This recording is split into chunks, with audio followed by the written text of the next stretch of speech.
où on était arrivé. En tout cas,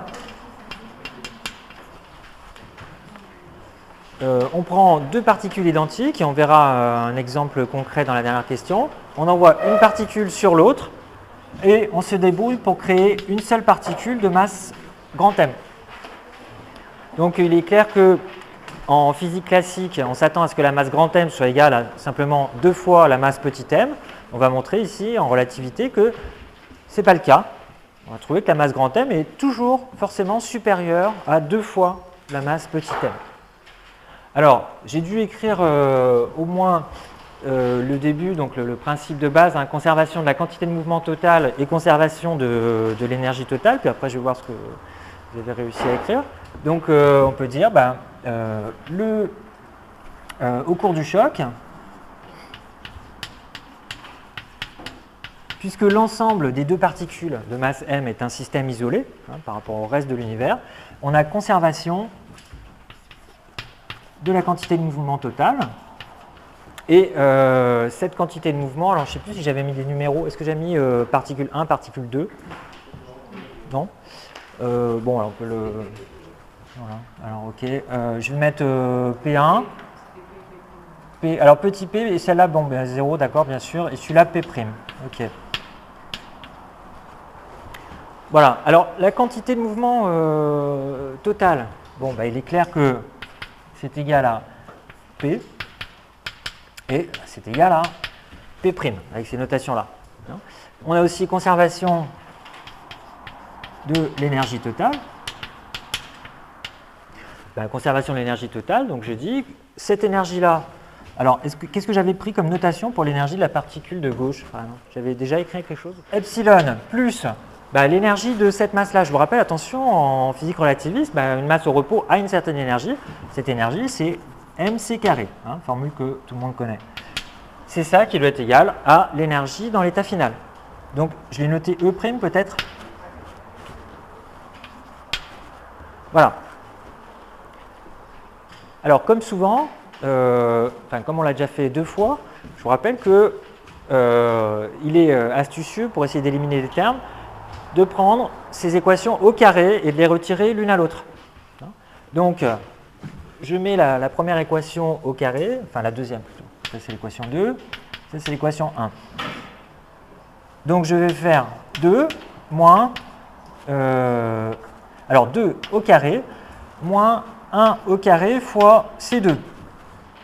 La propriété qu'il faut avoir en tête, hein, je vous rappelle,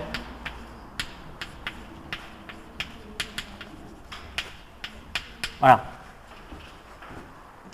Avec, je mets M comme masse, c'est n'importe quelle masse. Hein. Si vous avez un système de masse M qui a une certaine énergie E, une certaine quantité de mouvement, vous avez toujours ça.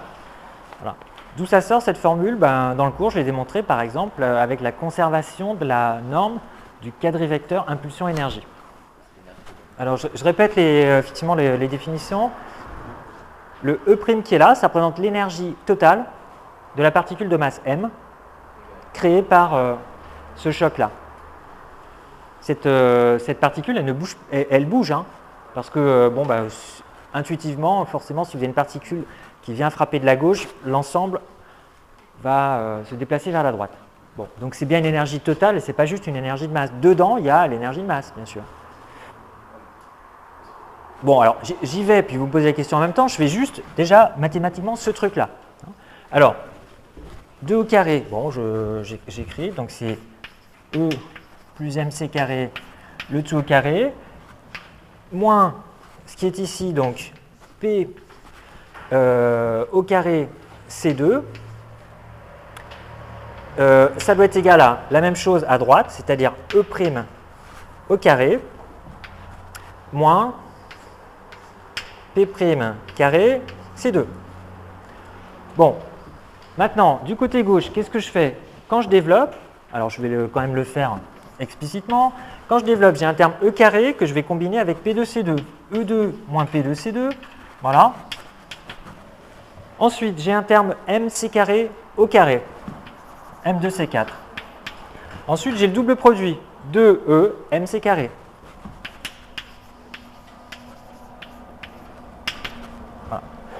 Et de l'autre côté, qu'est-ce que je reconnais? E' carré, E' c'est l'énergie totale de la particule de masse grand M. Donc E' carré moins P' carré C2, c'est égal à grand M carré C2. C'est grand M carré C4. Voilà. Bon, si j'ai mis le premier terme entre parenthèses, évidemment, c'est parce qu'ici, on reconnaît petit m carré C4. Donc, vous voyez l'intérêt de combiner ces équations comme ça? On fait apparaître des termes qui ne dépendent que de la masse des particules. Et ça, c'est des données du problème. On est bien obligé de vous dire quelles sont les masses des particules qu'on fait s'entrechoquer.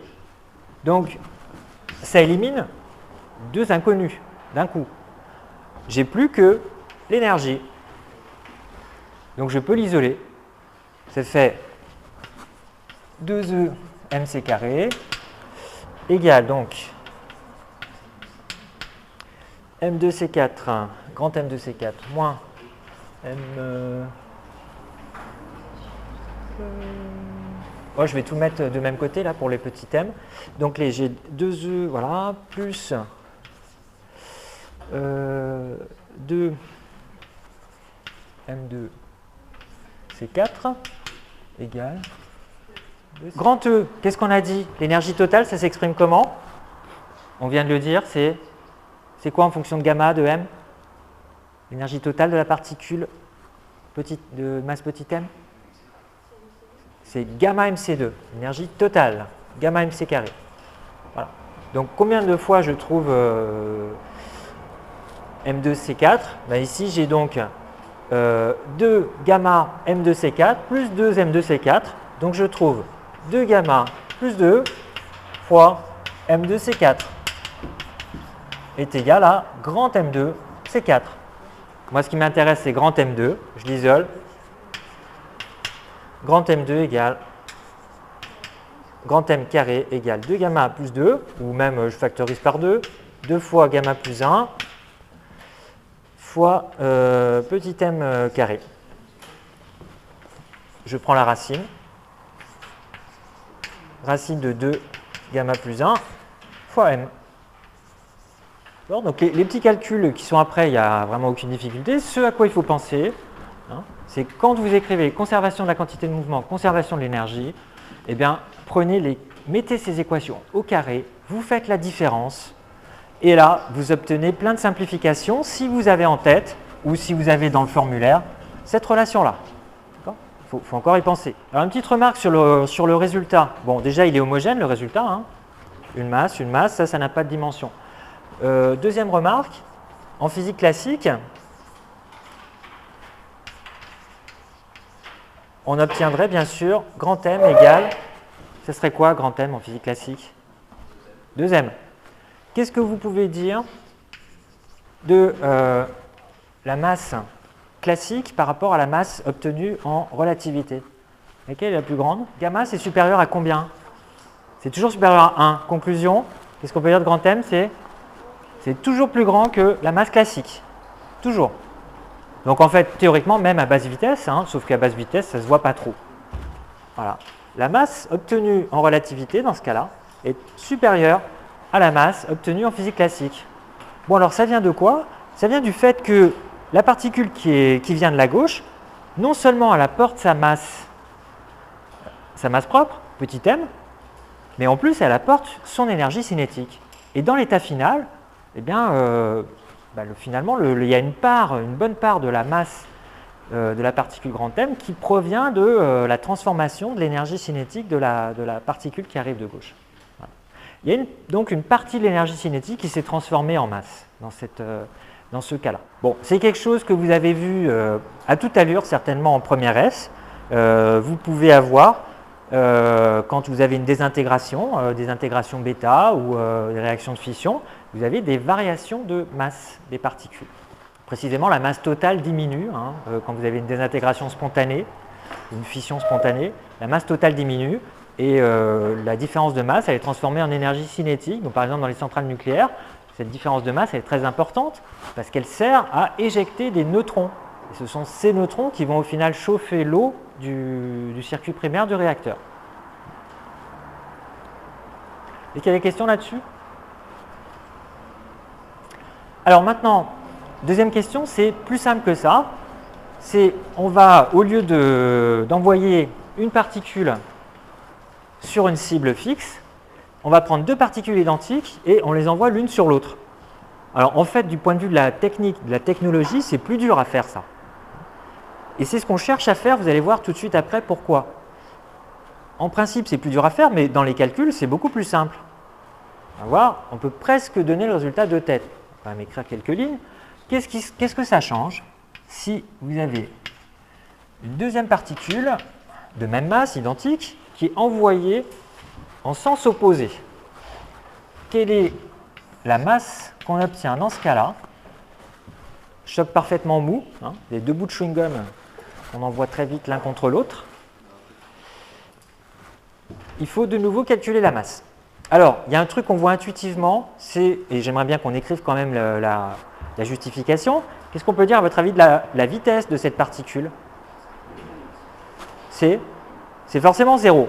Alors, plusieurs façons de le justifier. Essayez de le justifier soit par une phrase claire, soit par une petite équation. Ça va souvent plus vite d'écrire une formule que de faire une phrase, mais bon, on va dire les deux. Qu'est-ce qu'on a écrit au début dans la question précédente? Qu'est-ce qu'on a utilisé comme loi physique?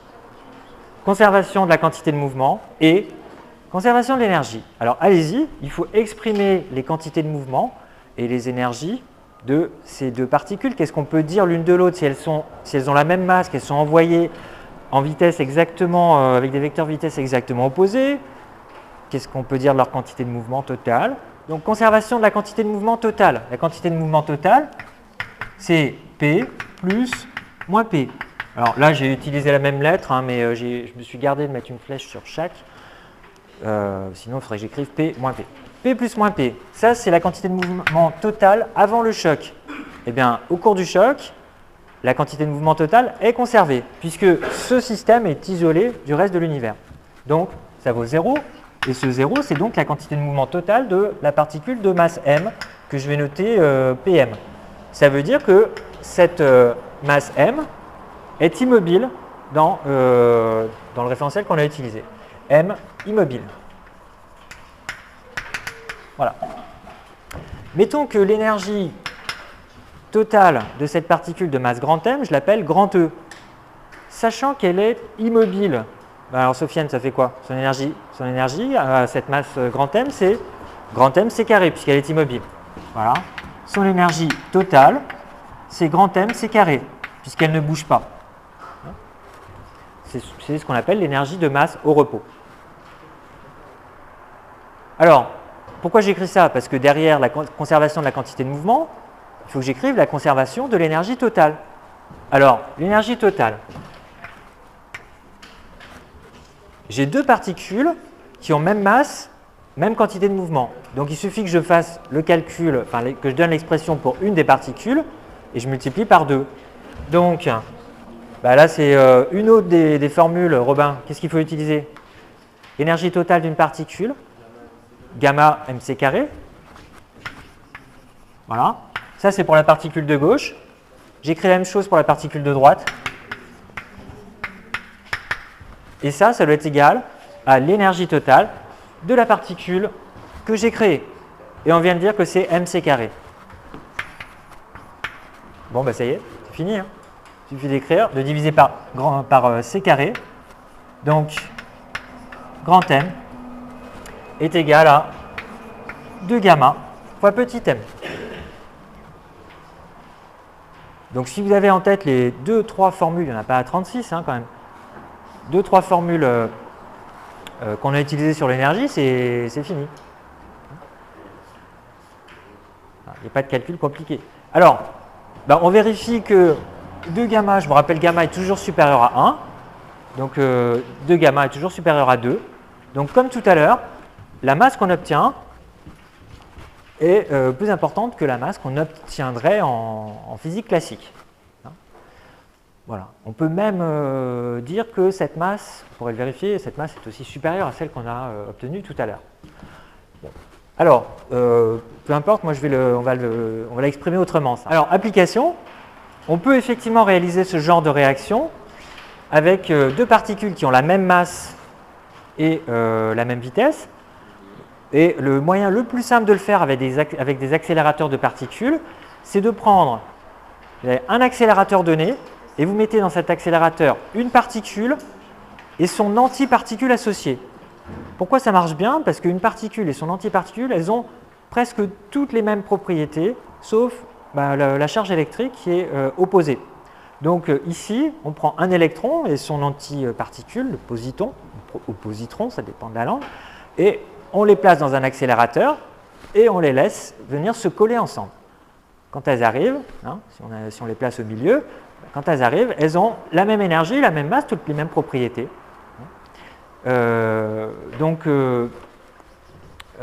Ici, application, on va voir qu'on peut créer une particule de masse grand M qui est nettement supérieure à la masse de chacune des particules. Et précisément, je demande dans cette question 3, quelle est l'énergie que je dois apporter à chacune des particules? Alors dans un cas, c'est l'énergie apportée à un électron, et dans l'autre cas, c'est l'énergie apportée à l'ensemble des deux électrons, positrons, l'énergie cinétique à apporter pour créer une particule qui a une masse de plus d'une centaine de fois supérieure.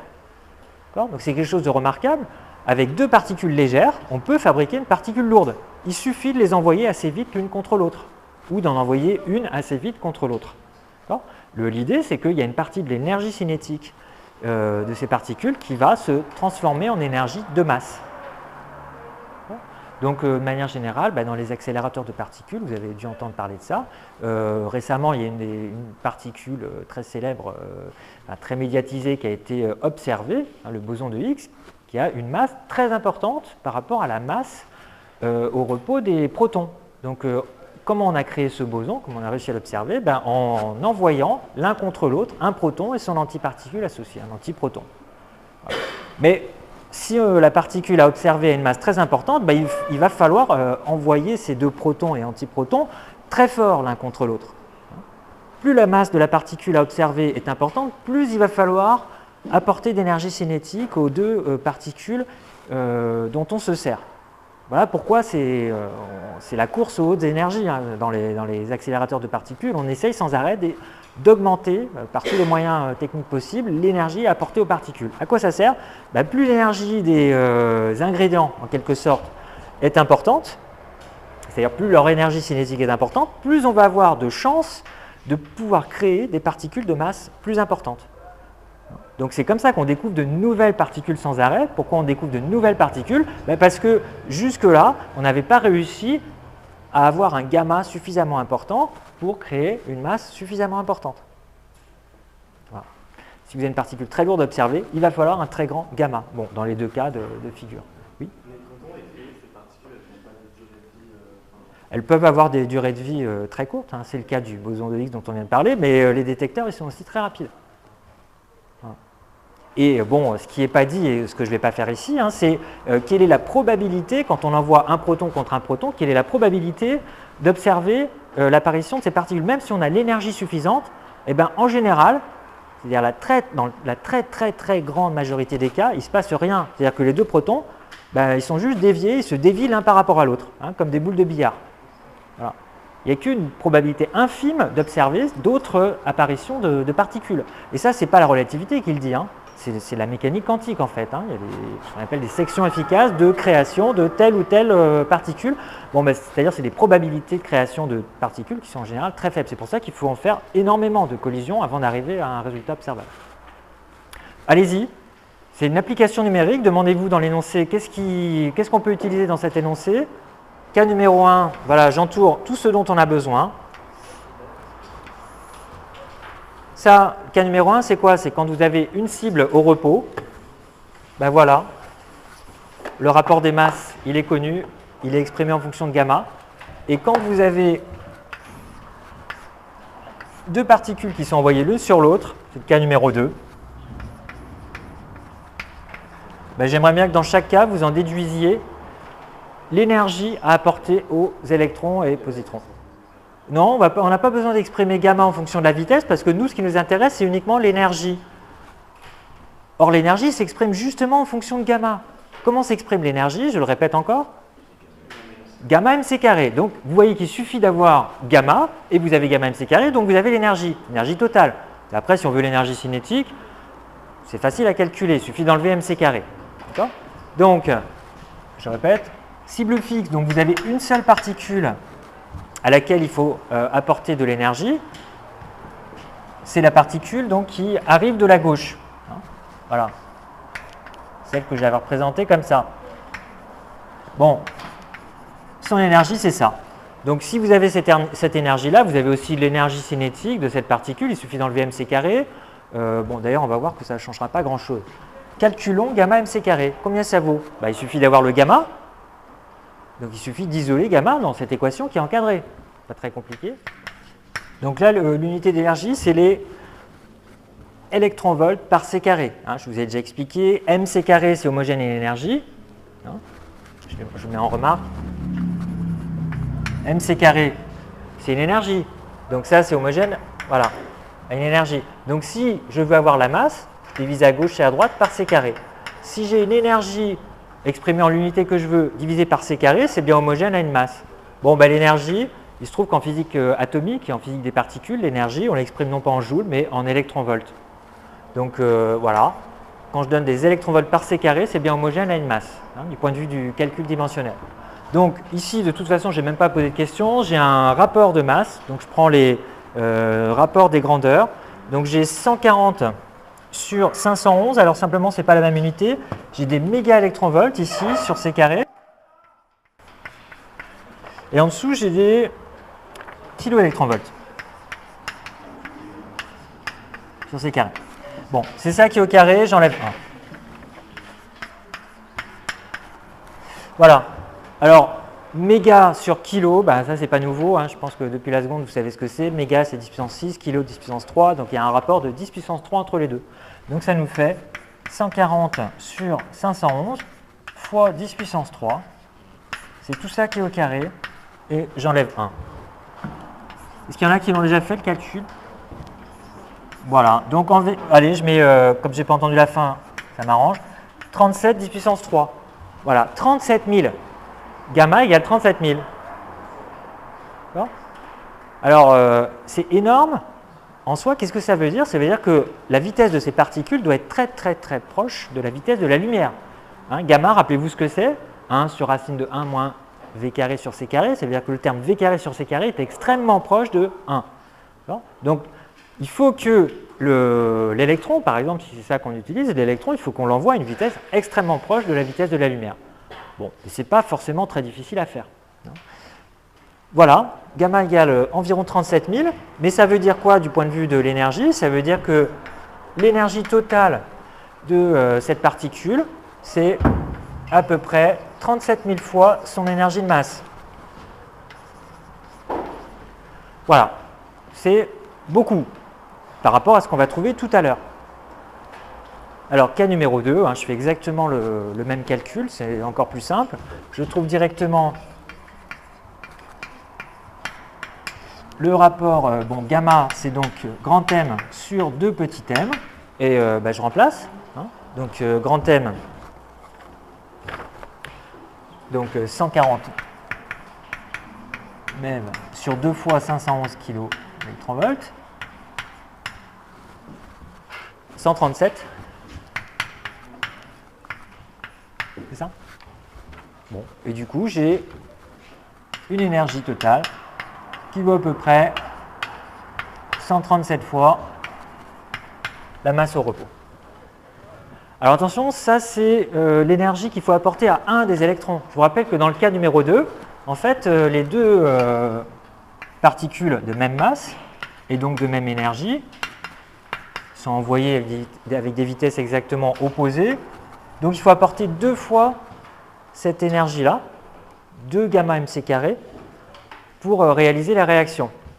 Ça, c'est pour un proton. Donc l'énergie de l'ensemble électron plus positron, c'est 2 fois ça. Donc à peu près égal à 2 fois 137 mc carré Donc ça fait un peu plus, quoi, ça fait 14, ici c'est un 7 et un 2. Voilà, mc carré. D'accord. Alors après, on peut convertir en électronvolts, kiloélectronvolts, etc. Il suffit de prendre mc carré, ici c'est 511 keV. Hein, donc, bon, on peut multiplier, peu importe. Vous voyez, en tout cas, sur cette expression et sur celle-là, vous voyez tout l'intérêt qu'il y a à appliquer la méthode numéro 2. Hein, ça, c'est l'énergie totale, soit 274 mc carré, soit 37 000 mc carré. À chaque fois, c'est l'énergie totale qu'il a fallu dépenser, en quelque sorte, pour aboutir au résultat. Il faut dépenser beaucoup plus d'énergie, voilà ce que dit ce calcul, quand on envoie une particule sur une cible fixe que si on envoie deux particules l'une contre l'autre. Okay, il y a deux particules à faire bouger, c'est ça qui est plus difficile, mais il y a beaucoup moins d'énergie à apporter. Bon, ce n'est pas tellement étonnant en fait, hein, si vous y pensez, quand vous avez deux particules qui sont envoyées l'une contre l'autre, eh bien l'ensemble ne bouge pas, le résultat ne bouge pas. La masse grand M dans ce cas-là ne bouge pas. Donc toute l'énergie est transformée, toute l'énergie cinétique de ces particules est transformée en énergie de masse. Alors que dans le premier cas, la masse grand M qu'on obtenait, elle se mettait à bouger assez violemment vers la droite. Donc il y avait une bonne partie de l'énergie cinétique de la particule incidente qui était gardée sous forme d'énergie cinétique, donc qui était perdue du point de vue de la création de masse. Il faut moins d'énergie dans le cas numéro 2. Regardez, l'énergie nécessaire, c'est 274 mc carré, alors que dans le cas numéro 1, c'était 37 000 mc carré. Il faut beaucoup moins d'énergie dans le cas numéro 2. Oui. Alors, déterminer dans chaque cas l'énergie apportée aux électrons. Quand je dis électrons, en fait, là, j'aurais dû dire électrons et positrons. J'en ai pas parlé du fait que ce soit des... Oui, dans cet exercice, là, j'ai simplifié, mais en fait, il s'agit d'une particule et de son antiparticule. On aurait pu faire ça avec des électrons, mais en pratique, hein, technologiquement, on ne le fait pas comme ça, parce que comme l'électron et le positron ont toutes les mêmes propriétés, sauf la charge électrique, et bien quand vous les mettez dans le même accélérateur, ces deux particules ont des mouvements opposés. Donc on n'a pas besoin de créer deux accélérateurs séparés et les envoyer l'un sur l'autre, les particules. Il en suffit d'un et hop, ça marche tout seul. Et on sait très bien faire des anti-électrons, des positrons, on sait très bien faire des antiprotons. C'est ce qui tourne par exemple au CERN à Genève.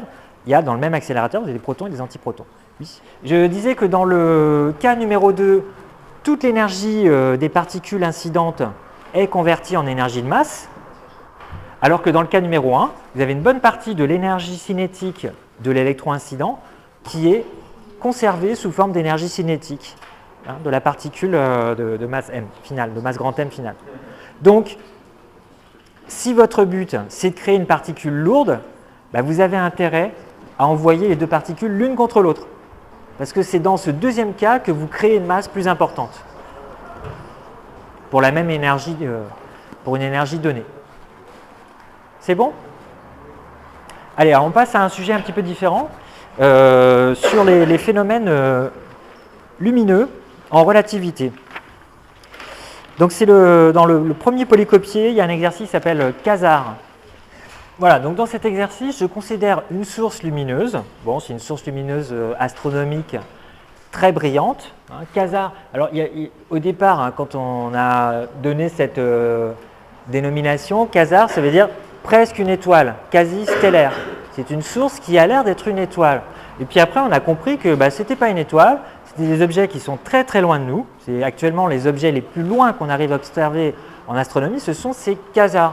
Alors pour ceux qui s'intéressent un peu à l'astronomie, on arrive aujourd'hui à voir tellement loin de nous que les objets qu'on aperçoit, qu'on voit sur le télescope, ils ont été formés dans les premiers instants de l'univers. Alors pas tout à fait les premiers instants, parce qu'au tout début de l'univers, vous aviez de l'hydrogène, vous n'avez pas encore d'étoiles, il n'y avait pas de rayonnement. Quand les premières étoiles se sont formées, rapidement elles ont formé des noyaux de galaxies. Et au tout début de l'univers, on sait que ces noyaux de galaxies, ils avaient tendance à s'effondrer sur eux-mêmes parce que la densité d'étoiles était trop importante. Et en s'effondrant sur eux-mêmes, ça a créé des trous noirs qu'on appelle aussi supermassifs et dans lesquels tombaient les étoiles environnantes. Donc ça fait des sources de lumière ces sources de lumière qui ont existé au début de l'univers, il n'y en a plus aujourd'hui. C'est pour ça que ces quasars, ces sources extrêmement intenses, eh bien, on ne les aperçoit que pour des objets, on ne les aperçoit que très loin dans le passé, hein, on ne les aperçoit qu'à des distances telles que la lumière a mis de l'ordre de plusieurs milliards d'années à venir jusqu'à chez nous. On les voit bien sûr donc comme ils étaient il y a plusieurs milliards d'années. Et ce qui est très remarquable en astronomie, c'est qu'on arrive aujourd'hui à la limite. On arrive à voir des objets qui sont tellement loin qui correspondent à l'apparition des premières étoiles et des premières galaxies. Les objets qu'on voit les plus loin qui sont juste à cette limite, ce sont ces quasars. Ce sont des sources extrêmement intenses que l'on observe. Alors, ces sources-là, j'en dirai peut-être encore un mot après, il se trouve qu'elles se déplacent très très vite par rapport à nous. Et donc, un des moyens de vérifier à quelle vitesse elles s'éloignent de nous, c'est d'utiliser l'effet Doppler. Alors, officiellement, dans le programme de Terminales, vous avez déjà un petit aperçu de l'effet Doppler, en tout cas pour les ondes acoustiques. Alors après, je ne sais pas trop ce que vous en avez fait, parce que bon, ça dépend des classes, puis il n'y a pas vraiment d'exigence en termes d'expression littérale, hein, c'est juste de l'expérimental, je crois. Alors, je vais revenir aussi là-dessus sur l'effet Doppler classique après. On traite ça du point de vue de la relativité. Donc, vous avez un quasar qui s'éloigne par rapport à la Terre, ou la Terre qui s'éloigne du quasar, hein, bien sûr, relativité, ça doit être équivalent. Donc ici, j'ai choisi de dire que c'est la Terre qui s'éloigne du quasar. Donc la Terre, elle est reliée, elle définit un repère R', un référentiel R', qui s'éloigne à une vitesse supposée constante, hein, rectiligne uniforme, par rapport à un référentiel associé au quasar.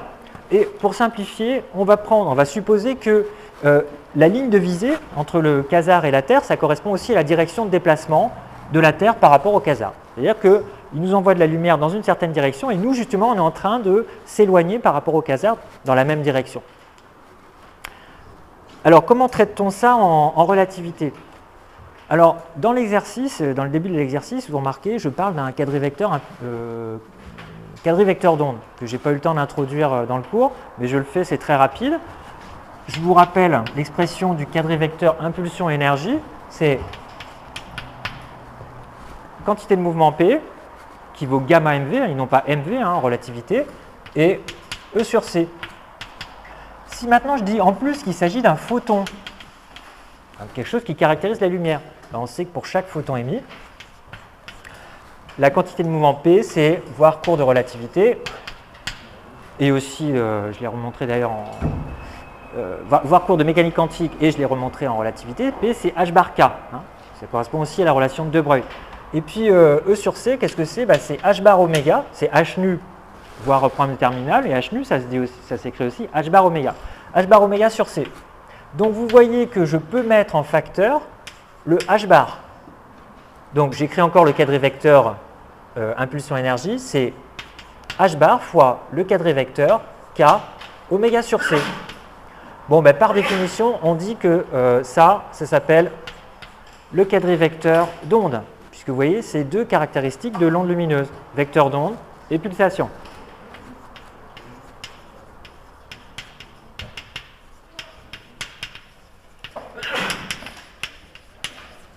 Je sais que c'est bien un quadrivecteur, puisqu'il est proportionnel à un autre quadrivecteur. Donc ces composantes se transforment comme celles de tout quadrivecteur. Voilà, le quadrivecteur d'onde, je peux écrire ces quatre composantes explicitement avec des axes x, y, z. C'est ça, pour une onde lumineuse. C'est bien un quadrivecteur. Alors, voilà, pour réviser, je vous dis que c'est un quadrivecteur. Vous l'avez en plus, vous avez votre cours sous les yeux si vous voulez. Qu'est-ce que ça veut dire que c'est un quadrivecteur? Écrivez la transformation des composantes. Hein. Donc, par exemple, je voudrais avoir, si je passe de R à R',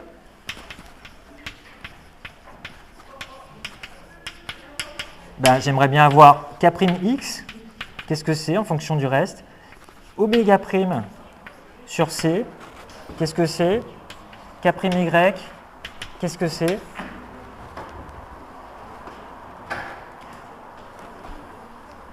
Bon, ce sera dans le formulaire aussi. Je rappelle dans le formulaire comment se transforment les composantes d'un quadrivecteur.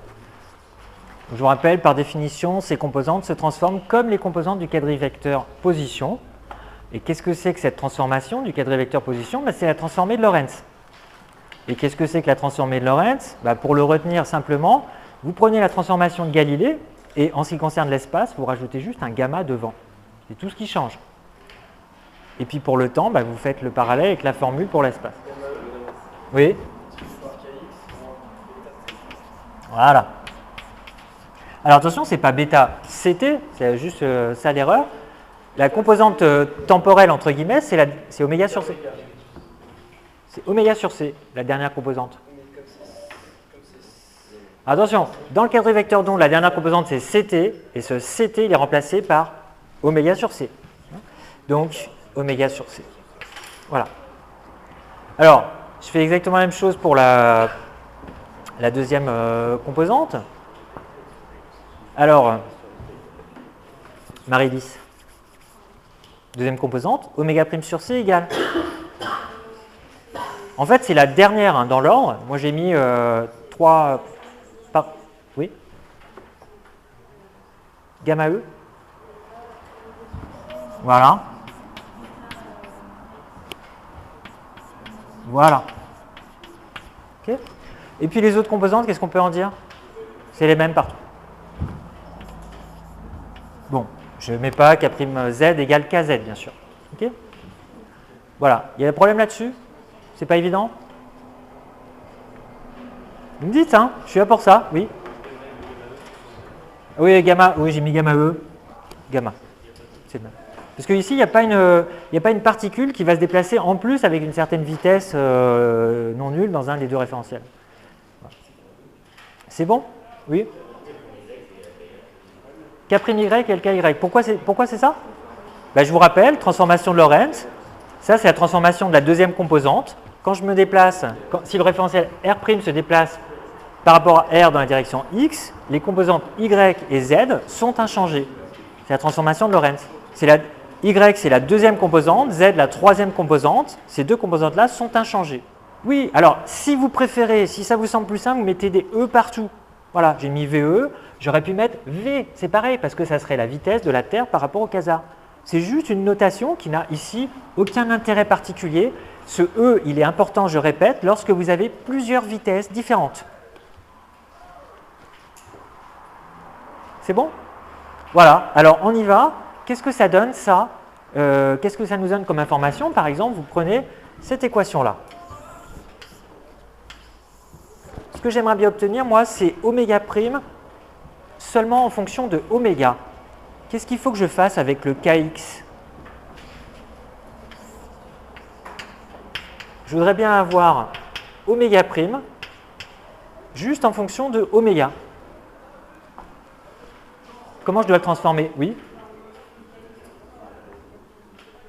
Oui, mais dans ce cas, ça me fait intervenir K'X. Moi, je voudrais avoir directement, je voudrais pouvoir remplacer directement Kx par un truc en fonction de oméga. C'est quoi?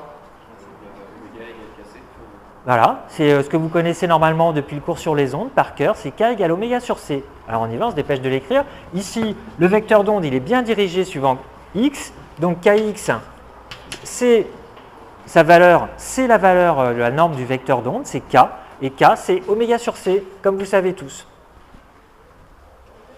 En principe. Donc ça y est, il n'y a plus qu'à remplacer oméga prime égale.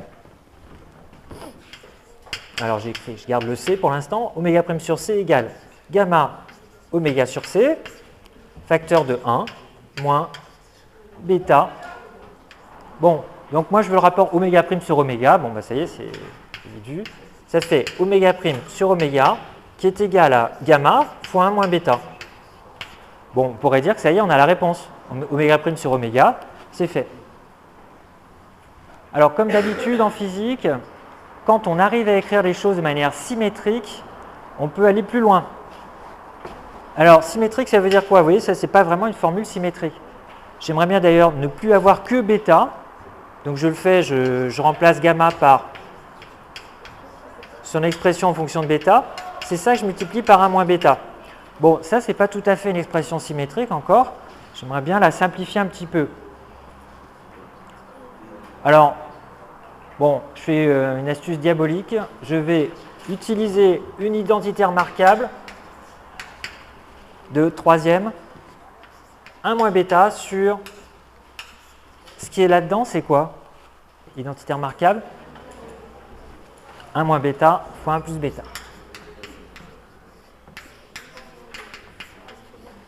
Voilà. Et donc là,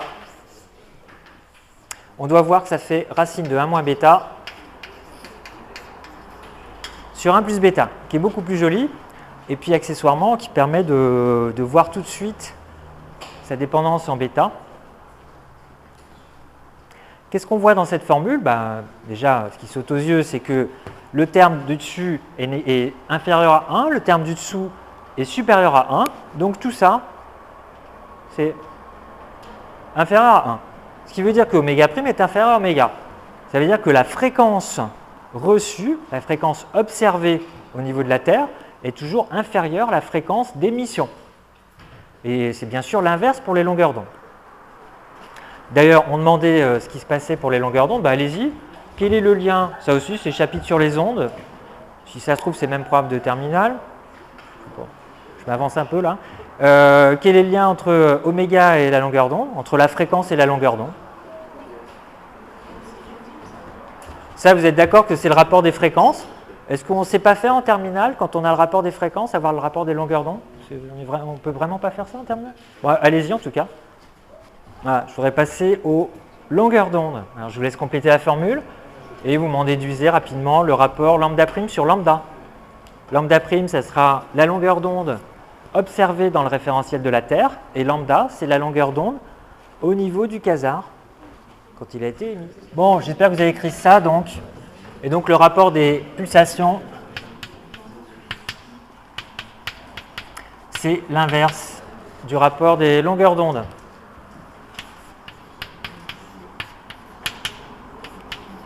Voilà. Donc application numérique, vous en déduisez lambda. Ou lambda prime plutôt en fonction de lambda. Parce que vous avez les deux. Non, attendez. Non, c'est bêta. C'est la vitesse d'éloignement qu'on cherche ici. Donc c'est l'inverse. On mesure une certaine longueur d'onde. On sait que l'émission correspond à une autre longueur d'onde et on en déduit la vitesse d'éloignement. Alors, d'ailleurs, comment on sait ça? Petite remarque. Dans l'univers, quel est le. Tiens, culture générale. Quel est l'état de la matière le plus répandu dans l'univers? Quel est le plus courant comme molécule ou particule dans l'univers? C'est l'hydrogène. Précisément, c'est l'hydrogène atomique. Ce n'est pas H2, c'est l'hydrogène tout seul. Voilà, c'est l'essentiel, encore aujourd'hui, c'est l'essentiel de la masse de l'univers. Et au début de l'univers, comme il n'y avait pas encore d'étoiles, ou à peine, il y avait quasiment tout, encore plus que maintenant, qui était sous forme d'hydrogène atomique. Bon, grâce aux étoiles, peu à peu, on a transformé l'hydrogène atomique en d'autres éléments. D'ailleurs, on en est la preuve. Si on existe, c'est qu'il y a du carbone qui existe, et le carbone n'existait pas au début de l'univers. Ça veut dire que nous, on a été fabriqués par une étoile. On est passé par une étoile. Qui n'est plus là, donc c'est une étoile qui a explosé en plus. C'est quand même remarquable de savoir que nous sommes des résidus. Si on existe, c'est parce qu'on est des résidus d'étoiles qui ont explosé. Ça, c'est sûr et certain. Puisqu'au début, il y avait à peu près 0 carbone, par exemple. Et encore moins de métaux lourds.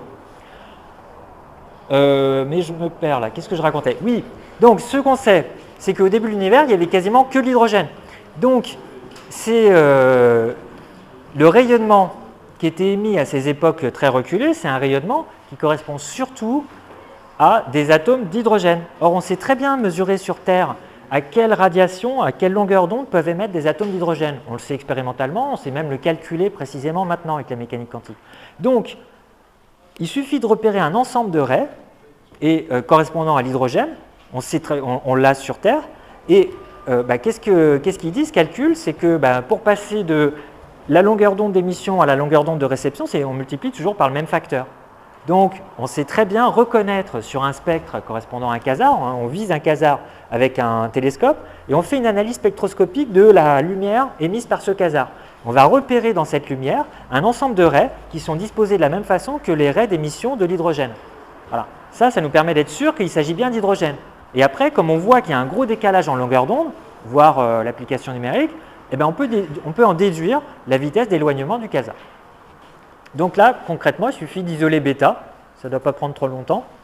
Qu'est-ce que ça donne? Voilà. Et il y en a au moins 2 qui ont trouvé ça, donc je pense que c'est ça. Et la valeur numérique, il y en a qui l'ont? La valeur numérique de bêta? Bêta, c'est 0,497. Voilà, la valeur de bêta. Et bien c'est ça, la vitesse d'éloignement du quasar, 0,92 fois la vitesse de la lumière. Hein, pas mal. Le VE que j'avais écrit, donc, vitesse d'éloignement ou vitesse d'entraînement, c'est 0,92 fois la vitesse de la lumière. Bon, on n'a pas besoin de le calculer en mètres par seconde, hein, peu importe. Ça donne une idée, hein, c'est très rapide. Alors, comment ça se fait qu'il s'éloigne? Oui, bonne question. Alors, déjà, bon, ça dépend, mon explication dépend un petit peu de ce que vous savez déjà en astronomie. Pourquoi ça vous surprend, le résultat? Comment ça se fait qu'il s'éloigne? Bon, qui l'a poussé, si vous voulez dire, peut-être, c'est ça? Bon, alors, deux choses. Hein. Déjà, il faudrait peut-être le comparer pour se demander si c'est beaucoup ou pas. Il faudrait le comparer aux autres vitesses, par exemple, pour les objets qui sont autour de nous. Alors, vous savez peut-être, on vous a déjà dit, la vitesse de la Terre autour du Soleil, c'est de l'ordre de combien? Quelqu'un connaît la vitesse de la Terre autour du Soleil? En gros, hein, c'est 30 km par seconde. Après, le Soleil lui-même, il se déplace autour du centre de la galaxie environ à 200 km par seconde. Et le centre de la galaxie est en train de tomber actuellement sur une autre galaxie qui s'appelle la galaxie de la Vierge à une vitesse à peu près, alors je ne sais plus exactement, mais c'est entre 200 et 500 km par seconde. Voilà, ça fait pas mal, mais c'est beaucoup moins que ça. Donc effectivement, c'est une très bonne question de se dire, tiens, comment ça se fait qu'il y ait des objets comme ça qui soient aussi rapides? Qu'est-ce qui les a accélérés à ce point-là? Alors en fait, le problème même de ce calcul-là, c'est que il y a un phénomène dont vous avez peut-être entendu parler, mais vous ne savez pas que c'est en lien avec ça, c'est l'expansion, ce qu'on appelle l'expansion de l'univers. Alors, en deux mots, hein, voilà, vous avez la Terre ici. Imaginez des petites fourmis sur un ballon. Vous soufflez dans le ballon. Si vous prenez deux fourmis, donc le ballon, voilà, il gonfle. Vous prenez deux fourmis qui étaient côte à côte. Elles s'éloignent pas trop vite l'une de l'autre. Mais si vous prenez deux fourmis qui étaient déjà assez éloignées, elles s'éloignent beaucoup plus vite. D'accord ? Donc il y a une vitesse d'éloignement qui est d'autant plus grande que les objets étaient déjà initialement loin l'un de l'autre. Or là, on parle justement d'objets qui sont extrêmement loin. Hein, j'ai dit qu'ils sont à quelques milliards d'années-lumière de nous. Ça n'existe plus les quasars aujourd'hui.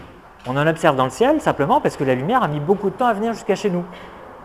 Et donc, ce que je disais tout à l'heure, c'est qu'on arrive à voir tellement loin aujourd'hui, vous voyez, bon, là, si la Terre est là, on arrive à voir des zones qui correspondent à peu près à l'âge de l'univers. C'est-à-dire qu'un objet qui est là, proche de ce qu'on appelle l'horizon cosmologique, un objet qui est là, quand il émet de la lumière, sa lumière, elle met à peu près 13 milliards d'années à venir jusque chez nous.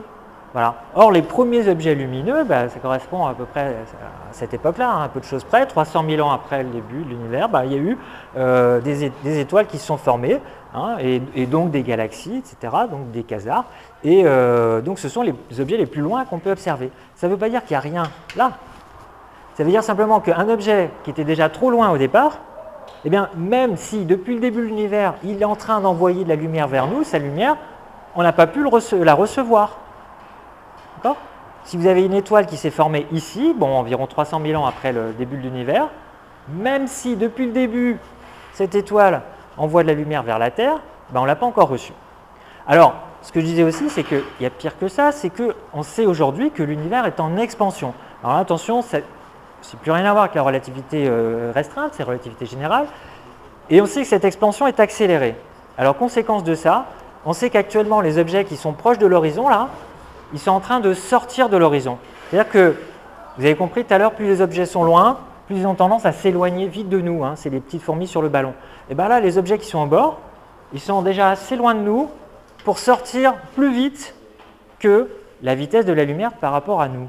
D'accord ? Alors attention, il n'y a pas de contradiction avec ce que j'ai dit avant, ce que j'ai démontré, c'est qu'un objet ne peut pas dépasser la vitesse de la lumière. Dans un référentiel donné, ça c'est autre chose, c'est parce que l'espace lui-même est en train de se dilater. L'espace peut lui-même se déformer, se dilater.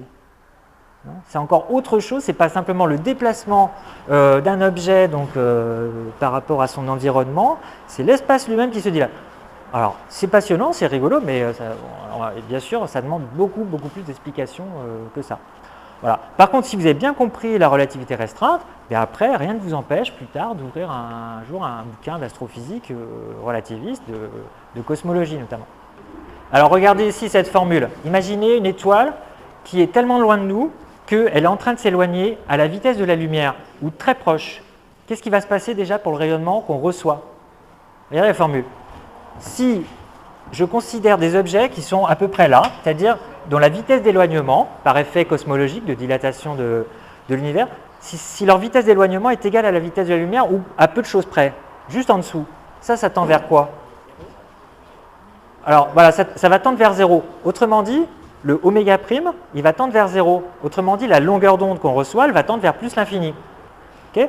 Ça veut dire que, déjà, pour ces objets-là, le rayonnement qu'on va recevoir, il faudrait aller le chercher, non pas dans l'infrarouge, mais très très loin, hein, dans le rayonnement radio, etc. Ce qu'on sait faire aussi. Alors, on va peut-être juste avant que je passe à un dernier exercice de collision, je voudrais montrer que ça, on peut le retrouver par un... Hein, là, je suis allé un peu de relativité générale, comme ça, pour la culture générale, mais je voudrais revenir à des choses plus terre à terre. L'effet Doppler, je vous rappelle qu'il est officiellement au programme de Terminal S. Je vais essayer de faire le lien avec ce que vous connaissez ou pas de Terminal S. C'est-à-dire comment retrouver l'effet Doppler classique ou même l'effet Doppler relativiste sans utiliser les quadrivecteurs. Hein, parce que les quadrivecteurs, c'est super, ça va très très vite, c'est très efficace. Hein, les maths, c'est très efficace, mais il ne faudrait pas perdre le sens de la réalité physique. Alors, une autre façon de voir ça. Alors, je vais réexpliquer la même chose d'une façon un peu plus basique. Et puis, il se trouve que je vais changer les noms des référentiels parce que là, ça va être plus simple pour faire le calcul. Par exemple, là, moi, je vais mettre la Terre. Sur le référentiel, je vais l'attacher le référentiel R à la Terre. Et c'est plutôt R' que je vais attacher au quasar. Donc, vous êtes d'accord que si la vitesse d'éloignement de la Terre par rapport au quasar vaut VE dans l'absolu, je peux dire aussi que c'est la vitesse d'éloignement du quasar par rapport à la Terre qui vaut VE. Hein, ça ne change strictement rien. Bon, alors pour l'instant, mettons je sors un peu de l'astronomie hein, pour qu'on voit qu'il s'agit de formules générales. Donc j'ai deux objets. Hein. On imagine que à l'instant initial, les deux objets coïncident. Hein. Alors heureusement, ce n'est pas le cas. Hein. On ne survivrait pas longtemps à l'intérieur de ces trucs-là. Mais bon, imaginons qu'à t égale à 0, la Terre, le quasar, t et q coïncident. Donc, à t égale à 0, je prends l'origine des temps pour les deux référentiels, et les deux référentiels coïncident. R et R', coïncident. J'aimerais bien retrouver une formule qui donne la fréquence de réception sur Terre en fonction de la fréquence d'émission sur le quasar. Alors pour ça, j'imagine un phénomène périodique. Donc on a parlé de longueur d'onde, de fréquence, phénomène périodique. Je simplifie encore un petit peu. Imaginez un truc, vraiment un objet qui émet des impulsions lumineuses à intervalles de temps réguliers. Donc on suppose que Q, le quasar, émet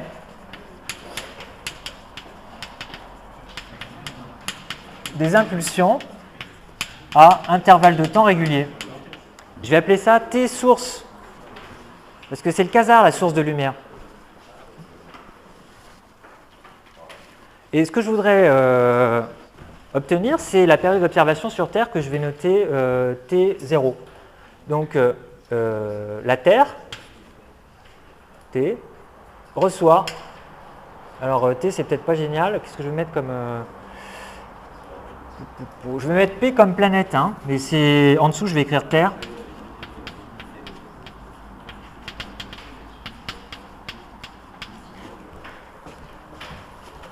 Donc P reçoit ces impulsions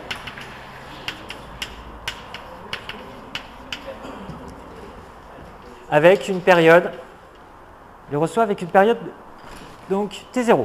Bon, je voudrais trouver le lien entre TS, T source, et T observation, T observateur, période des signaux, mettons c'est des bips, l'équivalent des bips, mais en lumière, des bips lumineux. Voilà. Alors, pour faire simple, imaginez que le premier bip émis par le quasar il a lieu à l'instant 0, c'est-à-dire lorsque le quasar et la planète sont au même endroit. Premier bip. Le quasar s'éloigne, bon, très vite. Il s'éloigne et au bout d'un certain temps, bah justement au bout de TS, il émet un deuxième bip. Ce que je veux savoir, c'est quand est-ce que ce bip, ce nouveau signal lumineux, arrive sur Terre. Donc, AT égale à 0, AT égale à 0 égale à T'. Première émission.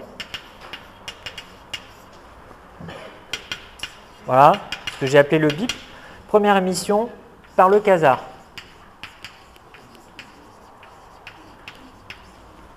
Bon. Alors bien sûr, cette première émission, elle est reçue instantanément puisque pendant cette première émission, la Terre, elle est sur le quasar.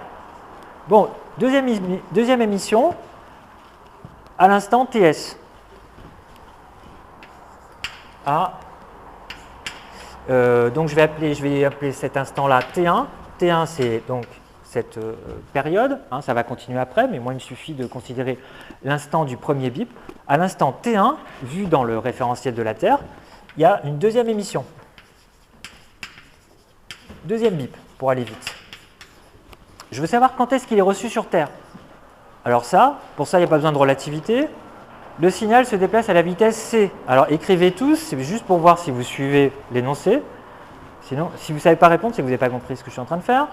Il y a à l'instant T1, le quasar émet un deuxième bip. Il est à la distance, on va dire qu'il est à la distance x1. Voilà, à cet instant.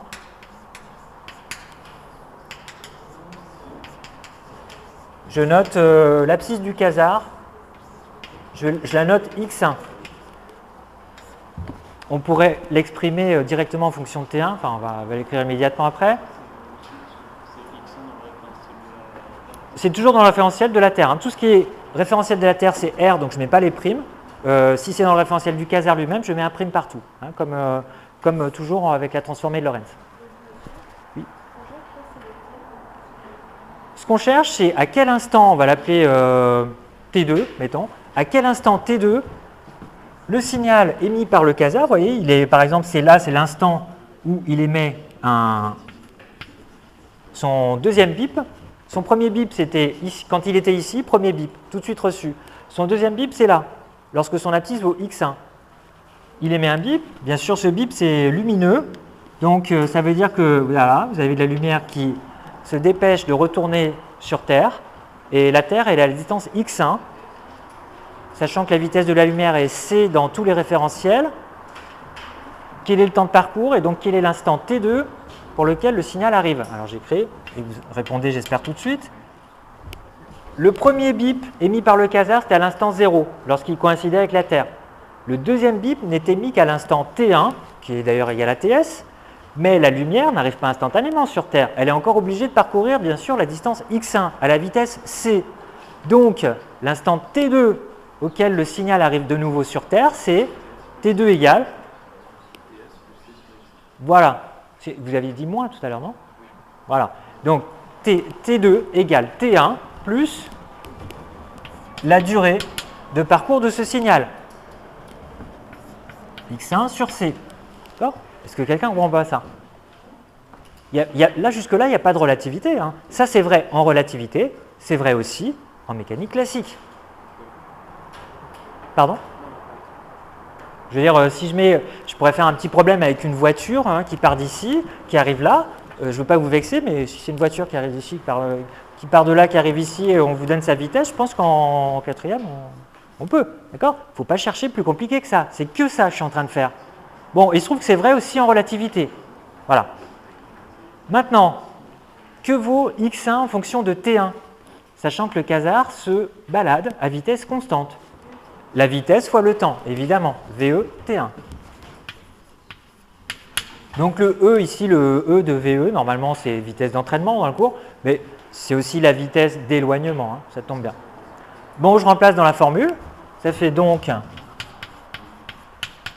T2 égale T1 plus VE T1 sur C, et évidemment ça fait T2 égale à T1, facteur de 1, plus VE sur C. on reconnaît bien sûr le facteur bêta. Parce que j'aimerais bien montrer qu'on retombe sur la formule précédente. Alors, c'est maintenant qu'il y a... Jusque-là, c'est que les mêmes formules qu'en physique classique.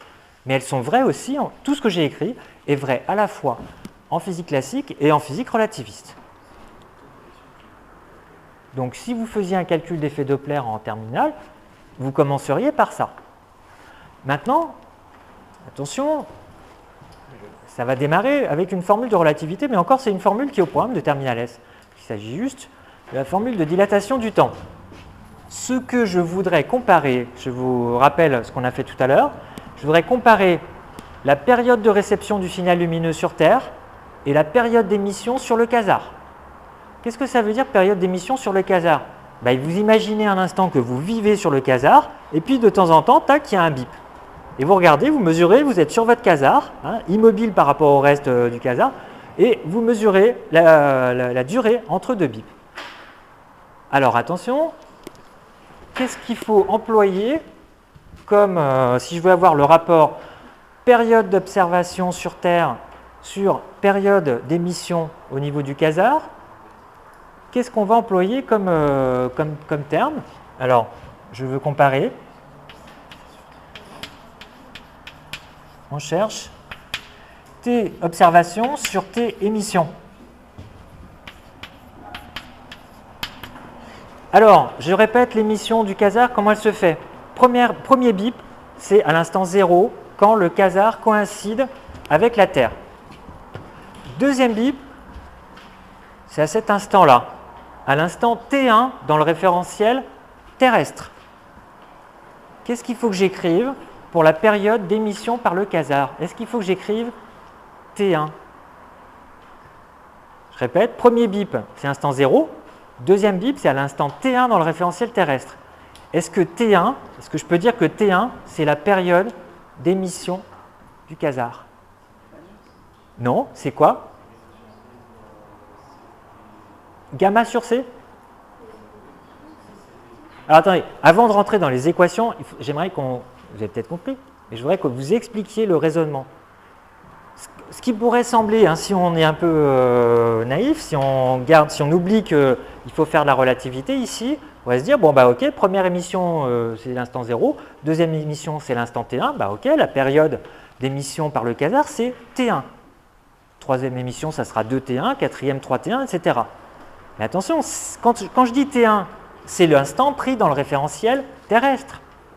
Or, quand je parle de la période d'émission par le quasar, je vous rappelle que ça veut dire que je suis sur le quasar, je compte les bips. Donc en fait, c'est T1' qu'il faut utiliser. C'est l'instant T1, mais c'est l'instant de l'événement émission de lumière par le quasar, mais dans le référentiel propre du quasar. C'est-à-dire ce que je dois noter T'1. D'accord? Donc, la période d'émission, c'est la période d'émission dans le référentiel du quasar. Donc, c'est T'. Moins 0, puisque le premier bip, il a lieu à l'instant T' égale à 0. D'accord? Donc, c'est T'1 et non pas T1. Voilà. Bon, maintenant, ça y est, j'ai tout pour faire le rapport des deux. Donc, vous voyez, jusque-là, tous mes calculs, ils étaient vrais en physique classique et en physique relativiste. C'est là que ça démarre la relativité. Donc, on fait le rapport maintenant. Donc, le rapport des périodes qui permettra d'avoir le rapport des longueurs d'onde, bien sûr.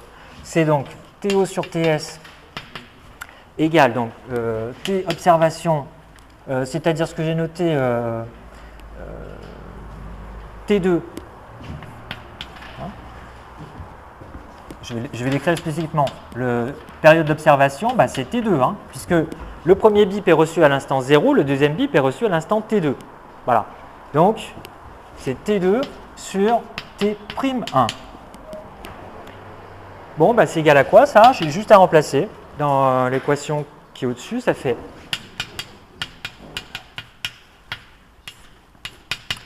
voilà. Qu'est-ce que ça fait le rapport T1 sur T'1? Alors, je voudrais que tout le monde ait le temps d'y réfléchir. Je vous rappelle, le référentiel S', c'est le référentiel propre du quasar. Donc T'1, on va dire que c'est une durée propre. C'est la durée propre d'émission. C'est la période propre, précisément, d'émission de lumière par le quasar. Donc, il faut passer de la période propre, ou la durée propre, à la durée impropre.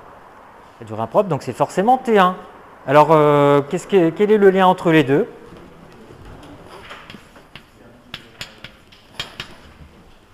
Voilà, c'est dans ce sens-là. Bon, ça aussi, je l'ai mis dans le formulaire. Hein.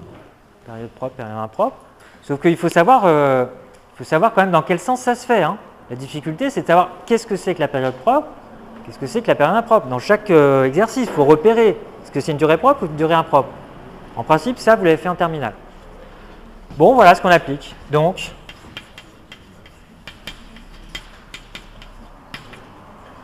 c'est donc égal à gamma fois 1 plus bêta. Bon, bah là, en fait, je retrouve quasiment la même formule qu'avant. Je vous rappelle que ça,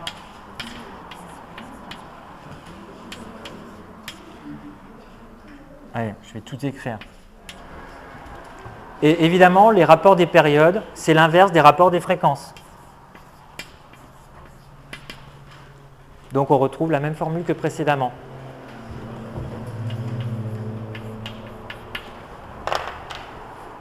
Bon, l'avantage de ce petit calcul à la main, entre guillemets, c'est-à-dire sans encadrer vecteur, c'est qu'on voit à partir de quel moment intervient la relativité. Vous voyez ? Même en physique classique, il y a un effet Doppler.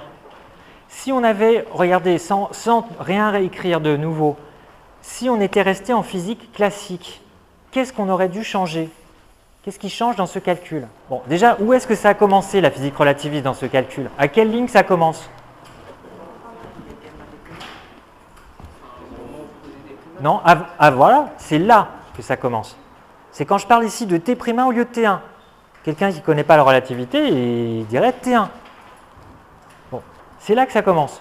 Donc, on peut suivre à partir de là la différence avec la physique classique. En physique classique, je vais le faire en jaune. Qu'est-ce qu'on doit changer dans la suite? En jaune, par exemple, ça, j'entoure, ça veut dire que ça n'existe plus. Donc, qu'est-ce que ça change dans la suite? Regardez. Par exemple, dans cette formule, qu'est-ce que ça change? Voilà. Il faudrait, en physique classique, il faudrait enlever le gamma. Et on aurait l'effet Doppler classique. Ça existe aussi hein, pour la lumière. Vous avez fait l'effet Doppler pour les ondes acoustiques en terminale. Enfin, je ne sais pas trop ce qu'on fait, mais bon, c'est marqué, c'est le programme. Et bien voilà, l'effet Doppler pour la lumière, ça existe aussi en physique classique.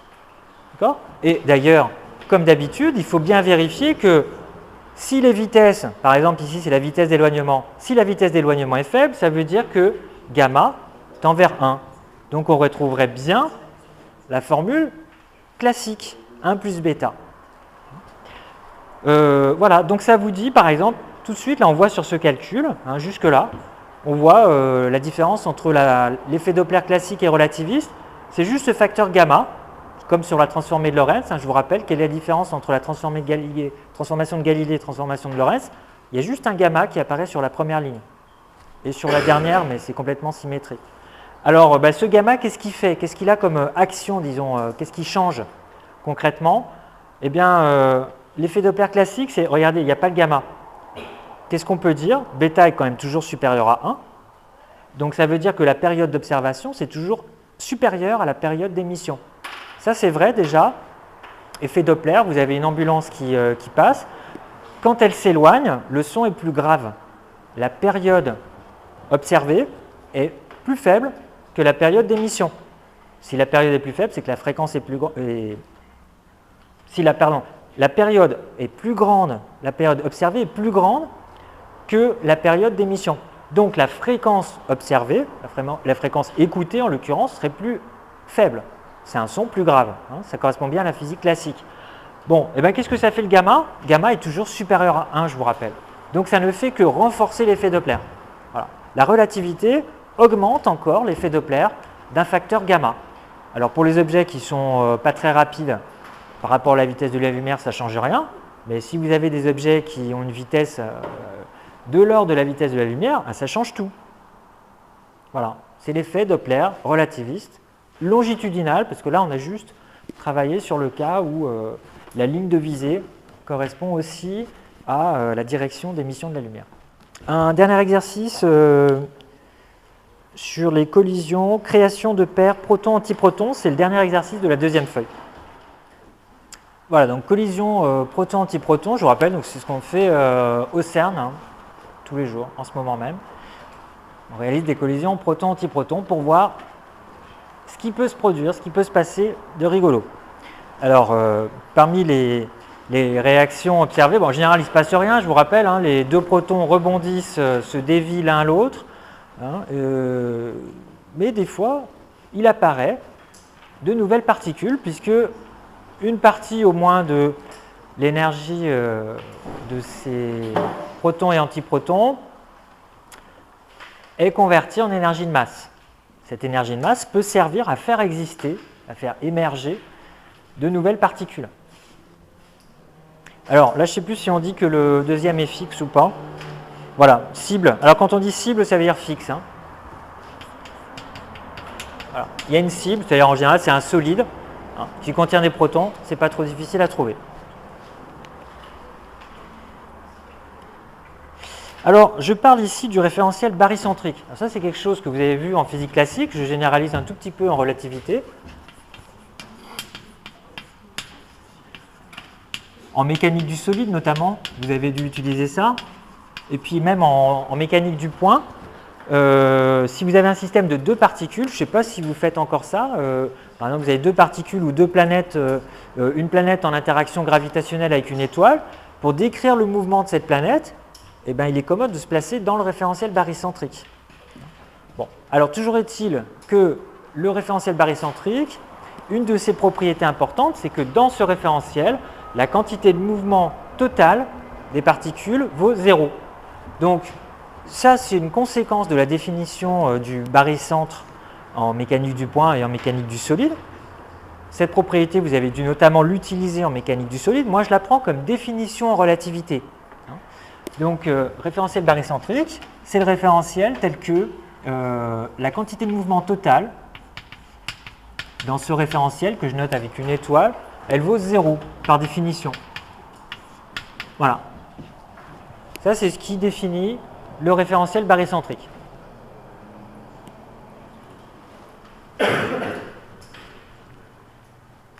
Bon, alors maintenant, au cours de la collision, comme avant, ben, je vous rappelle que la quantité de mouvement est conservée, quantité de mouvement totale du système, hein. Donc, allez, je vais écrire P total. Conservé. Bah, allez, tant que j'y suis, l'énergie totale conservée. C'est-à-dire qu'elle est constante au cours du temps. Et puis, quand je change de référentiel, je vous rappelle qu'il est pratique d'utiliser la propriété générale des quadrivecteurs, à savoir leur norme carrée, c'est comme ça qu'on l'utilise, est invariante par changement de référentiel. Donc, c'est ce que j'ai écrit. Rappel aussi, P carré invariant par changement de référentiel.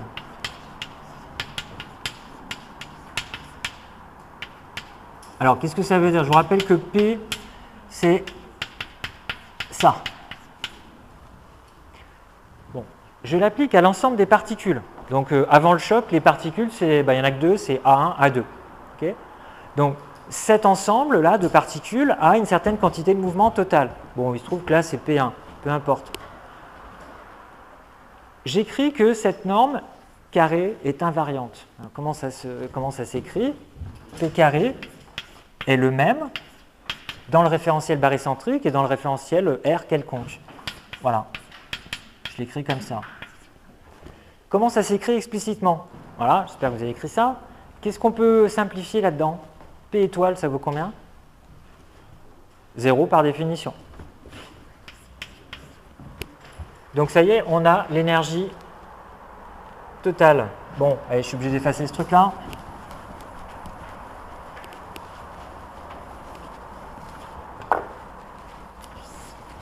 On peut donc écrire que l'énergie totale dans le référentiel barycentrique, c'est égal à E2 moins P2 C2.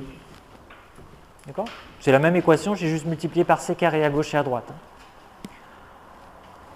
Ça veut dire que propriété remarquable du référentiel barycentrique en relativité, c'est le référentiel dans lequel l'énergie est, est-ce que vous arrivez à compléter la phrase, du point de vue mathématique par rapport à E. Quel est le plus grand, le plus petit? Voilà, E étoile est forcément le plus petit puisque ça c'est toujours positif. D'accord? Donc c'est, et ça quel que soit le référentiel, ça veut dire que c'est dans le référentiel barycentrique que l'énergie totale est minimum. C'est dans R étoile, le référentiel barycentrique, que l'énergie est minimum. Minimale. Voilà. Oui? Je répète, quel que soit le référentiel R que vous utilisez, pour passer de l'énergie dans ce référentiel R à l'énergie dans le référentiel barycentrique, il suffit d'enlever P carré, C carré. Or ça, c'est toujours positif. Donc, cette quantité-là est plus petite que E carré. Donc, je répète, je conclus, quel que soit le référentiel R, l'énergie dans le référentiel R est plus grande que l'énergie dans le référentiel barycentrique. C'est donc bien dans le référentiel barycentrique que l'énergie est minimale. C'est bon? Ok, alors maintenant, au minimum, si j'arrive à créer des particules de masse M3, M4, M5, je ne sais plus combien j'ai mis, quelle est la valeur minimum de l'énergie E étoile? J'écris, si on crée des particules, si au cours de la collision, on crée des particules de masse M3, M4, M5, etc. Si on arrive effectivement à les créer, ces particules, hein, prenez un proton, un antiproton, on va voir un exemple après, vous les envoyez l'un sur l'autre et vous obtenez, mettons, ces trois particules-là, de masse M3, M4 et M5. Eh bien, quelle est l'énergie minimum que peuvent avoir ces particules? En physique classique, vous diriez 0, sauf que physique relativiste, qu'est-ce qu'on sait? L'énergie minimum, s'il y a, par exemple, je prends juste une particule qui a une masse M3. Quelle est son énergie minimum en relativité? M3 c'est carré. Bref, quelle est l'énergie minimum de ce truc-là? De cet ensemble? Voilà, c'est la somme des énergies de masse. Donc on sait que, forcément, cette énergie-là, qui est l'énergie minimum possible, c'est quand même supérieur à la somme des énergies de masse. Donc E étoile est forcément supérieur à la somme des masses des particules dans l'état final fois C carré. Donc c'est égal à M3 C carré plus M4 C carré plus M5 C carré plus etc. s'il y en a d'autres. D'accord? Voilà. Ça c'est l'énergie minimum. Et cette énergie minimum, on l'observe toujours dans le référentiel barycentrique. Voilà. Il faut que E étoile soit toujours supérieur à ça. Donc il faut que, vous voyez, on a la valeur minimum de E étoile, et maintenant on va utiliser ça. Donc là, allez-y, c'est presque fini. Comment s'écrit cette énergie-là ici, sachant que ce qu'on est en train de faire, c'est comme dans l'exercice d'avant, on a une particule de masse M1, et on l'envoie sur une particule de masse M2. Comment on va écrire l'énergie totale de l'ensemble, hein? Oui.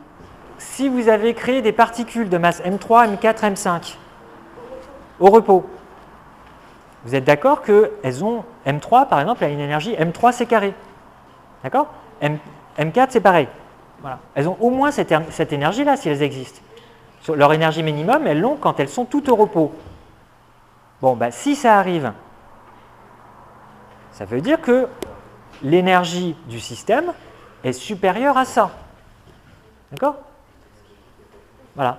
Dans tous les référentiels, quel que soit le référentiel, l'énergie du système doit être supérieure aux énergies de masse. Ça arrive quand les particules sont toutes au repos. Et il se trouve que c'est dans le référentiel barycentrique que ça arrive. C'est là que l'énergie est minimum. Donc allez-y, appliquez. C'est presque fini. Vous avez une particule de masse M1 qui arrive sur une particule au repos de masse M2. Qu'est-ce que ça donne?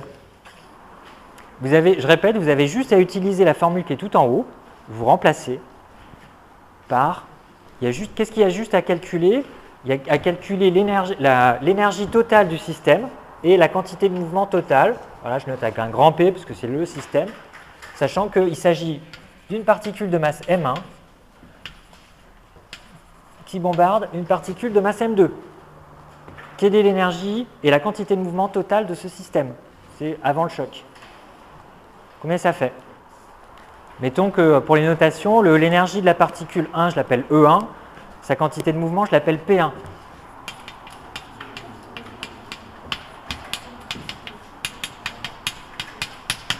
Allez, qui est-ce qui me dicte pour aller vite? L'énergie totale, c'est, on a fait un truc exactement pareil avant.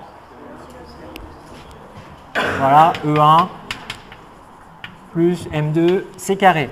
Bon, bah, j'y vais, je remplace, ça nous fait E1 plus M2, C carré, le tout au carré, moins, au fait, là, on n'a pas écrit, la quantité de mouvement total, c'est encore plus simple, dans l'état initial, c'est P1, il n'y a que elle qui bouge. Donc, moins P1 carré, C carré,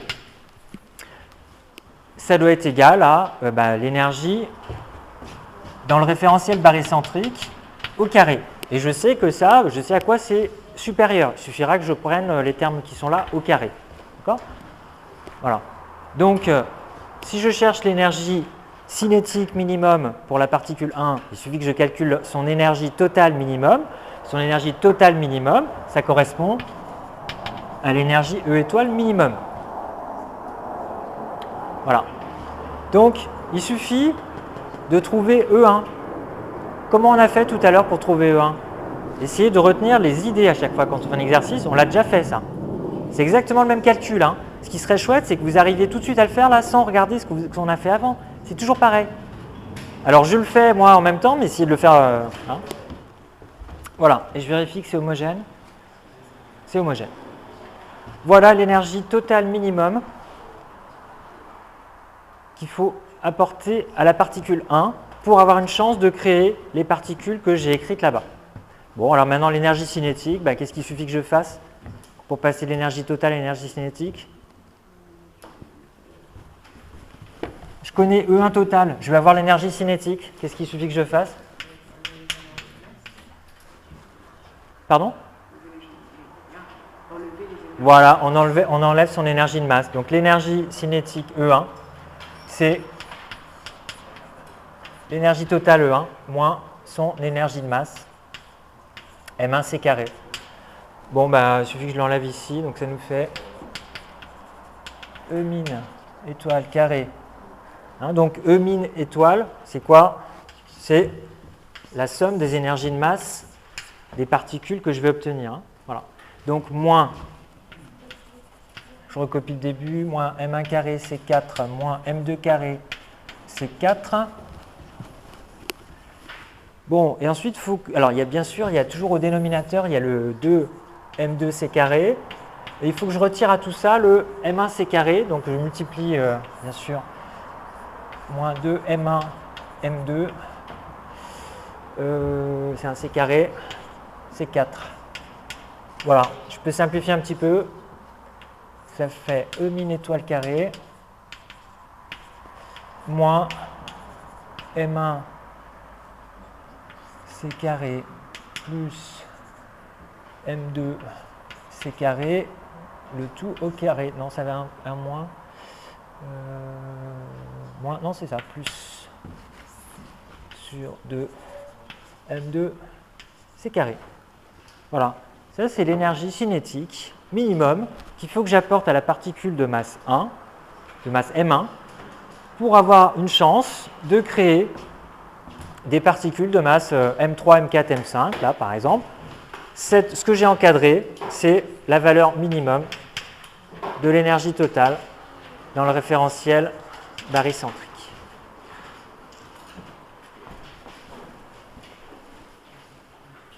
Voilà, c'est tout.